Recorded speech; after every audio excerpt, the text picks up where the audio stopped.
우리 교회가 소속되어져 있는 교단의 공식 명칭은 대한예수교 장로회 합동입니다.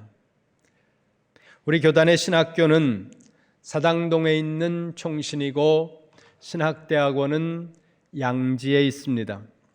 우리 교단은 한국에서 가장 큰 단일 교단인데 우리 교단과 우리보다 조금 더 보수적인 몇몇 교단이 가지고 있는 외형적인 특징 가운데 하나는 예배당 안에 십자가를 걸지 않는다는 것입니다. 그래서 여러분들이 예배당 안에 들어오셔서 보셨을 때 십자가가 하나도 없다는 거예요. 그러다 보니까 어떤 분들은 교회 안에 이렇게 들어왔을 때 감리교나 성결교단에 다니시던 분들은 들어오면서 강단을 딱 봤을 때 십자가가 없네? 이상한 데 아니야? 이렇게 생각하는 분들이 아주 소수 있을 수 있다는 겁니다. 그러면 우리 교단은 왜 교회 내부에 십자가를 걸지 않느냐? 교회당 내부에 십자가를 걸지 않도록 결의한 가장 중요한 이유는 십자가가 우상이 되는 것을 막기 위해, 방지하기 위해서라는 것입니다. 그러면 십자가가 우상입니까? 이렇게 질문하는 것은 질문이 바람직하지 않고 옳지 않습니다. 십자가가 우상이라는 것은 말이 안 되는 얘기죠. 십자가는 우상이 아니지만 우리가 신앙생활을 하는 중에 십자가를 우리가 우상화하는 신앙으로 가버릴 수가 있는 경우들이 발생한다는 겁니다. 무슨 말씀인가 하면 눈에 보이는 그 십자가 형상 자체가 능력이 있다고 생각하는 순간 십자가는 우상이 된다는 것입니다. 우리가 구원을 받은 것은 십자가 때문이 아니라 십자가 위에서 죽으신 예수 그리스도로 말미암아 우리가 구원을 받는 것이지 그 십자가로 말미암아 우리가 구원을 받는 것은 아니라는 거예요. 십자가는 예수 그리스도께서 우리를 대신해서 대속의 죽음을 죽으셨다는 그 대속의 죽음을 상징하는 기독교의 가장 핵심적인 상징물로서 십자가라는 것입니다.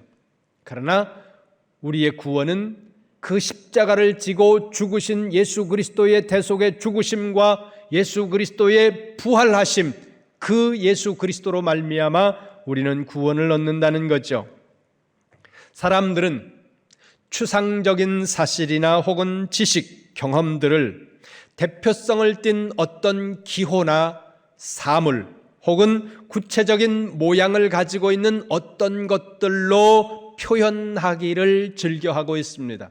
이것은 매우 지혜 있는 일이기도 하다는 거죠. 구체적인 모양을 가진 사물로 표현하기 위해서 어떤 물체를 사용할 때 우리는 그것을, 어떤 기호를 사용할 때 우리는 그것을 심볼, 상징이라고 말합니다. 그리고 기업에서는 그것을 엠블럼이라고 표현하기도 한다는 거죠. 이것을 가장 잘하는 것이 기업체입니다. 세계적인 초우량 기업들은 이 상징화하는, 심볼릭하게 만드는 이 문제에 있어서 타의 추종을 불허할 정도라는 거죠. 여러분들이 사용하고 있는 패드나 전화기, 그 중에서 미국에서 만든 전화기, 그러면 여러분 그 회사의 심볼이 머리에 딱 떠오르지 않습니까? 여러분 저 독일의 명차 중에 명차라고 할 수 있는 벤츠, 그러면 뭐가 떠오릅니까? 그 벤츠의 마크가 떠오른다는 거예요. 심볼이에요. BMW 그러면 BMW의 마크가 여러분들 머릿속에 확 떠오른다는 거예요. 그런데 이러한 상징 활용법을 예수님께서 복음을 전하시는 굉장히 중요한 수단으로 활용하고 계신다고 하는 사실이에요. 복음의 진리를 사람들에게 각인시키고 그 복음의 진리를 사람들 마음속에 기억하도록 만들기 위해서 예수님은 이 상징이라고 하는 이 개념을 활용하고 계신다는 거예요. 성경 봅니다. 마태복음으로 갑니다. 마태복음 6장입니다. 마태복음 5장, 6장, 7장은 예수님의 설교입니다. 22절 말씀 함께 봅니다. 시작. 눈은 몸의 등불이니 그러므로 내 눈이 성하면 온몸이 밝을 것이요. 아멘. 예수님께서 이렇게 말씀합니다. 눈은 몸의 등불이다. 이 문장에서 등불이 상징입니다. 그리고 등불이라는 상징이 구체화하려고 하는 대상이 뭡니까? 눈이라는 거예요. 조금 아래로 내려가서 28절을 보세요. 28절 말씀 같이 봅니다. 시작. 또 너희가 어찌 의복을 위하여 염려하느냐? 들의 백합화가 어떻게 자라는가 생각하여 보라. 수고도 아니하고 길쌈도 아니하느니라. 아멘. 여기 들의 백합화를 보라. 들판에 지천으로 피는 꽃을 보면서 예수님께서 생각을 하라는 거예요. 무엇을 생각하라는 겁니까? 꽃을 보면서 우리를 입히시고 우리를 먹이시고 우리를 기르시는 하나님을 생각하라는 거예요. 그런 차원에서 지금 여기 들판에 피어있는 꽃이라는 이것은 상징이라는 거예요. 꽃이 하나님이 아니라 꽃을 보면서 우리를 먹이시고 돌보시는 하나님을 생각하도록 예수님께서 설교하고 있다는 겁니다. 그런데 문제는 상징과 우상의 차이가 종이 한 장 정도의 차이라는 것입니다. 상징이 잘못하면 우상으로 가고 그 다음에 건강한 신앙이 잘못하면 우상으로 흘러버릴 수 있기 때문에 우리 교회는 십자가라고 하는 이 상징이 너무도 소중하고 우리 기독교의 보배로운 심볼인 것은 맞지만 그것을 형상화해서 예배당 안에 붙이는 것을 금하고 있다는 것입니다. 그럼 어떤 분들이 그래요. 저 꼭대기도 붙이지 말아야 될 거 아닙니까? 그건 시비 걸자는 거고 저 꼭대기다 붙이는 이유는 뭐예요? 모든 사람들이 여기가 교회라는 것을 일단 알아야 되지 않겠습니까? 그러니까 저 위에다가는 구별을 하기 위해서 붙이는 것이라는 것을 여러분들이 기억해야 된다는 거죠. 그렇다면 여기서 우리는 질문해야 됩니다. 우상과 상징, 건강한 신앙과 그렇지 못한 우상화로 빠지고 있는 신앙의 차이는 무엇일까? 그것을 구분하는, 그것을 알려주는 아주 중요한 바로미터 하나가 있다는 것입니다. 그거는 self-denial, 자기 부정이라는 거예요. 자기 자신을 부정하는 것, 이것이 우상과 상징, 그리고 우상과 건강한 신앙을 구별하는 아주 중요한 기준이라는 것입니다. 그래서 예수님 말씀합니다. 계속해서 반복적으로 말씀합니다. Denying yourself, 너 자신을 부인하라. 성경 보겠습니다. 마태복음 16장으로 갑니다. 마태복음 16장 24절을 보겠습니다. 같이 봅니다. 시작. 이에 예수께서 제자들에게 이르시되 누구든지 나를 따라오려거든 자기를 부인하고 자기 십자가를 지고 나를 따를 것이니라. 아멘. 거기 보세요. 예수님께서 말씀하십니다. 제자들을 향해서 말씀하셨다는 거예요. 마가복음 8장 34절에서는 예수님께서 제자들과 무리를 향해서 말씀하셨다고 합니다. 제자들만을 향해서가 아니라 무리를 향해서도 예수님이 말씀하셨다고 마가는 말씀하는데 중요하지는 않습니다. 모두를 향해서 예수님이 말씀하시는 거예요. 누구든지, 어느 누구도 예외 없이, 거기 보세요. 예수님을 따라서 살려고 하고 예수님을 믿으려고 하는 사람들은 그는 자기를 부인해야 된다는 거예요. 자기 자신을 부정해야 우리가 예수님을 따라갈 수 있고 우리가 예수님을 믿을 수 있다고 예수님께서 말씀한다는 것입니다. 여러분 기억하세요.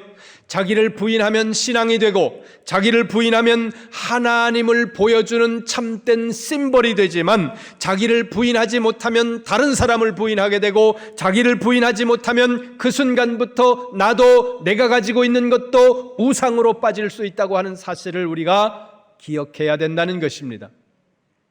신앙은 하나님을 높이고 신앙은 영혼을 구원하고 신앙은 다른 사람을 세워주지만 우상은 나와 내 모든 것들을, 나와 관계되어져 있는 모든 것들을 파멸시켜버리는 괴물이 우상이라는 거예요. 오늘 본문인 사도행전 8장으로 갑니다. 사도행전 8장 1절입니다. 사도행전 8장 1절 말씀 같이 봅니다. 큰 목소리로 시작. 사울은 그가 죽임당함을 마땅히 여기더라. 그날에 예루살렘에 있는 교회에 큰 박해가 있어 사도 외에는 다 유대와 사마리아 모든 땅으로 흩어지니라. 아멘. 예루살렘 교회에 큰 박해가 들어왔습니다. 여러분, 이 지점에서 우리가 한번 생각해야 된다는 거예요. 무엇을요? 예수님을 믿는 사람들에게는 고난이 없다고 생각한다면 그거는 오해라는 거예요. 예수 그리스도를 신실하게 믿고 있음에도 불구하고 우리의 삶에 고난이 올 수 있다는 사실을 여러분들이 기억해야 된다는 것입니다. 예수 믿는 사람도 사업 실패할 수 있고, 예수 믿는 사람도 질병에 걸릴 수 있고, 예수 믿는 사람도 우리의 하는 모든 일들이 벽에 부딪힐 수 있다고 하는 사실을 여러분들이 기억하셔야 된다는 거예요. 교회의 담을 넘어와 버린 모진 박해를 피하기 위해 사람들은 곳곳으로 흩어져 버렸는데 그냥 흩어진 것이 아닙니다. 4절로 가보세요. 4절 같이 봅니다. 시작. 그 흩어진 사람들이 두루 다니며 복음의 말씀을 전할세. 아멘. 신앙생활을 하다가 신앙생활하는 일들 때문에 어려움을 당했고, 고향으로부터 추방받았고, 가족으로부터 쫓겨남을 당했다면 신앙생활을 멈추거나 복음 전하는 일을 중지할 법도 한데, 이들은 흩어진 곳에서 여전히 복음을 전하는 일을 계속하고 있다는 것입니다. 여러분, 우리가 신앙생활을 하다가 시험에 들 수 있습니다. 여러분, 신앙생활을 하다가 우리가 어려움을 만나고 시련 가운데서 정말로 우리의 신앙이 벽에 부딪히는 그런 일들을 우리가 만날 수 있다는 거예요. 하지만 신앙이 시험에 들었다고 해서 신앙생활 자체를 중단하는 것은 매우 어리석고 위험한 일이라는 사실을 여러분들이 인지하셔야 된다는 겁니다. 생각해 보세요. 우리가 만나는 시험들, 우리가 만나는 고난들 그 대부분은 예수님 자신으로부터 오는 것이 아니라 주변에 있는 환경이나 사람들로부터 온다는 거예요. 그렇다면 우리가 어떠한 어려움을 만난다고 하더라도, 어떠한 시련을 만난다고 하더라도 우리의 신앙을 중지하고 우리의 신앙의 걸음을 멈추어야 되는 이유는 아무데도 없다는 것입니다. 그럼에도 불구하고 사람들이 시험으로 인해서, 때로는 사람들로부터 받은 시험으로 인해서 신앙생활을 중단하는 경우들이 있다는 거예요. 예배를 쉬는 경우들이 있다는 것입니다. 여러분, 바람직하지 않다는 거예요. 정말로 나는 그 예배, 그 교회에서 그 사람들과 어울려 신앙생활하는 것이 너무도 힘들고 죽을 것만 같다. 그러면 교회를 옮겨서라도 신앙생활은 계속해야 된다는 거예요. 이 말씀을 또 자다가 깨 일어나가지고 교회 옮기라고 이렇게 들으면 안 돼요. 그래서 제가 말씀드리잖아요. 잘나면 쭉 자요. 중간에 깨지 마세요. 그런다 그래가지고 또 쭉 잘하는 얘기로 들으면 그것도 곤란한 거예요. 잘하는 거예요. 자지 말라는 거예요. 예루살렘을 섬기던 성도들에게 핍박이 왔습니다. 교회 안으로 들어온 핍박을 피해서 그들은 도처로 흩어지게 되었는데, 그 흩어진 곳에서 여전히 복음 전하는 일을 멈추지 않았다는 거죠. 그래, 흩어진 사람 중에 빌립이 있었습니다. 빌립은 예루살렘에서 박해를 피해 사마리아로 내려갔고, 그리고 그 사마리아에서 복음 전하는 일을 계속했다는 거죠. 그리고 사마리아에서 빌립이 복음 전하고 있을 때 그 빌립의 전도를 들은 사람들이 예수님께로 나오는데 그 중에 누가 있었느냐 하면 13절입니다. 13절 같이 봅니다. 시작. 시몬도 믿고 세례를 받은 후에 전심으로 빌립을 따라다니며 그 나타나는 표적과 큰 능력을 보고 놀라니라. 아멘. 빌립의 전도를 통해서 예수님을 알고 믿게 된 사람 중에 시몬이라는 사람이 있었다는 거예요. 이 시몬은 예수님을 믿고 나서 전심으로 빌립을 따랐다, 이렇게 말씀합니다. 이 시몬이 어떤 사람인지 그 앞에서 설명합니다. 9절 보세요. 9절 시작.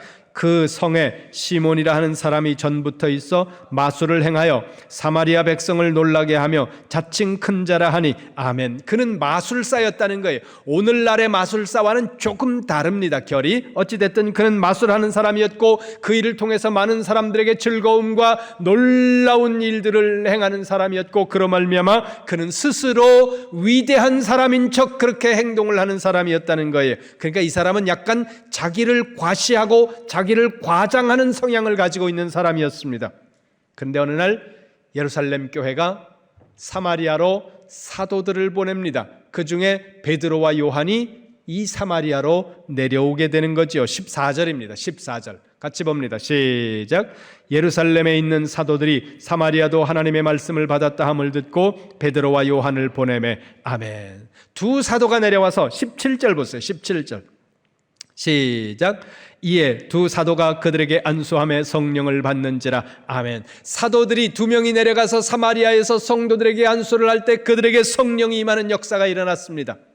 그 모습을 본 시몬이 반응한 것이 18절과 19절입니다. 같이 봅니다. 시작.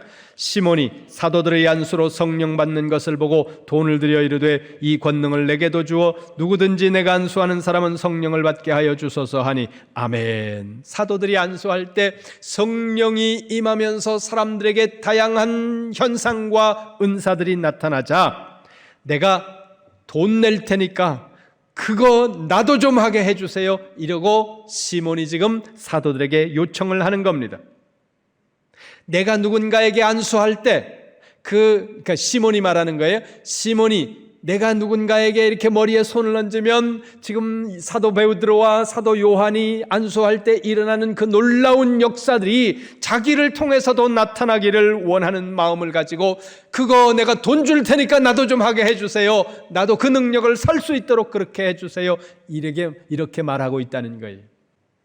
그 시몬을 향하여 베드로가 선언합니다. 20절입니다. 20절 같이 봅니다. 시작. 베드로가 이르되 내가 하나님의 선물을 돈 주고 살 줄로 생각하였으니 은과 함께 내가 망할지어다. 아멘. 맨 마지막에 보세요. 말을 조금 바꾸면 네 돈과 함께 너는 망할지어다. 여러분, 무엇이 잘못됐습니까? 시몬은 왜 이 엄청난 저주의 선언을 사도 베드로를 통해서 듣게 되는가 그 말입니다. 이 시몬은 하는 말 그 어디에도 자기를 부정하는 말이 한 곳도 없다는 거예요. 그것을 선망하고 그것을 사겠다고 달려드는 이 시몬의 마음속에는 뭐가 있습니까? 오직 자기 과시와 자기를 드러내려고 하는 욕망밖에는 없다는 거예요. 여러분, 자신을 부정하지 않아도 교회 나올 수 있고, 자신을 부정하지 않아도 교회에서 중직이 될 수 있고, 자신을 부정하지 않아도 높은 자리에 올라갈 수 있고, 자신을 부정하지 않아도 목회자 같은 일을 할 수 있다는 거예요. 그런데 여러분, 자신을 부정하지 않는 사람은 겉모습은 신앙인처럼 보여질지 모르지만 속으로 들어가면 그것은 참된 신앙이 아니라 자기 우상화라는 거예요. 자기 우상화에 빠지면 그건 파멸의 길이라는 사실을 우리가 기억해야 된다는 거죠.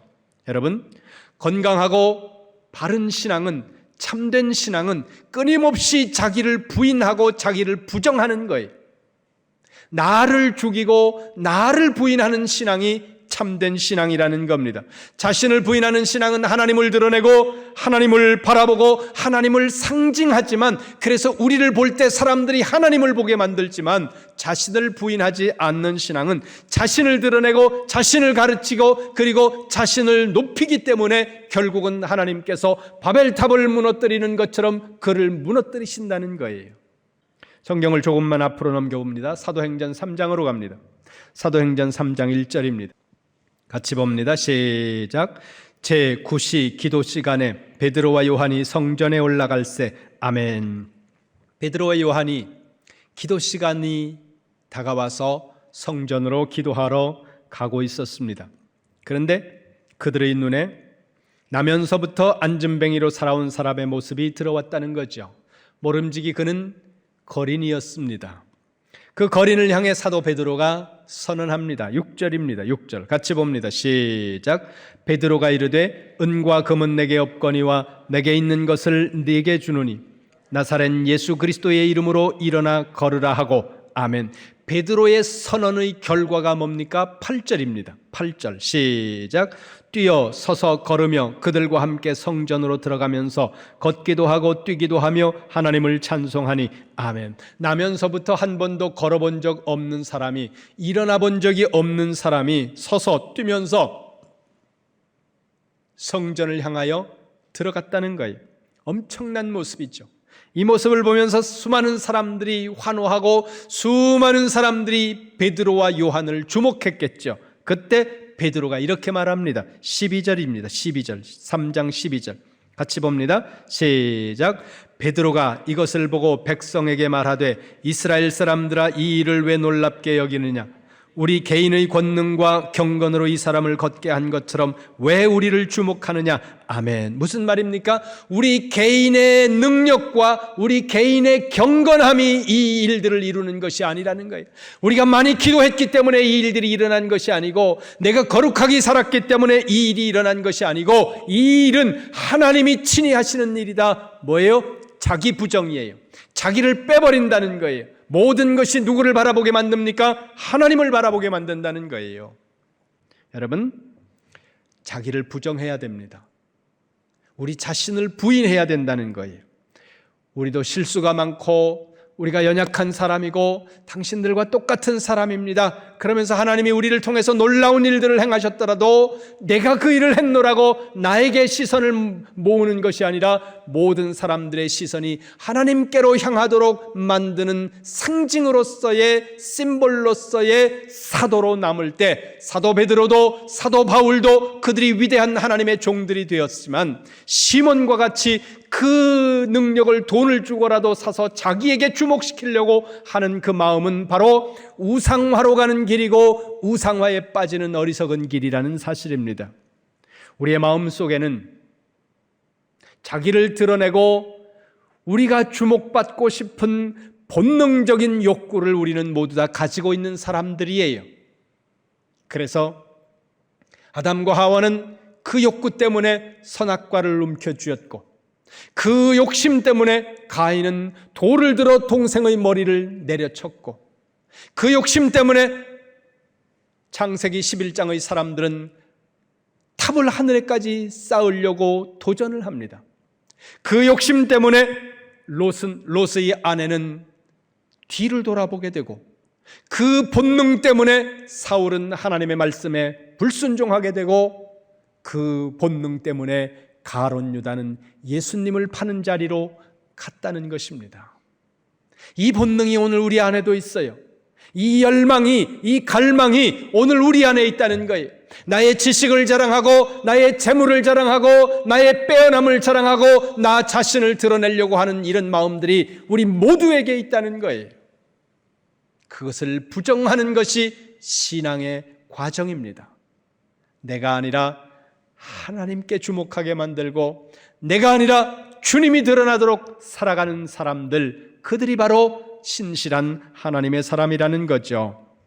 나를 부정하면 신앙이 되지만 나를 부정하지 못하면 내가 우상화의 길로 접어들고 빠진다는 사실을 여러분들이 기억하면서, 여러분들이 무엇을 소유했든, 여러분들이 어떤 자리에 있든지 그것 자체를 주목하지 마시고 하나님께로 사람들의 시선이 옮겨지고 우리의 시선이 하나님께로 옮겨지도록 하시기를 바랍니다.